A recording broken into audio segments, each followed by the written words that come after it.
పని ఊరు వాడ అనుకున్న గాని మహారాజు నాకు నవాడు.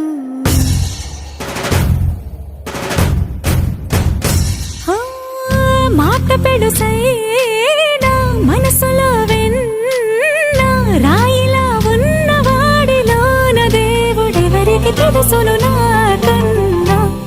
సూసేకి అగ్గిరవ్వ మాదిరే ఉంటా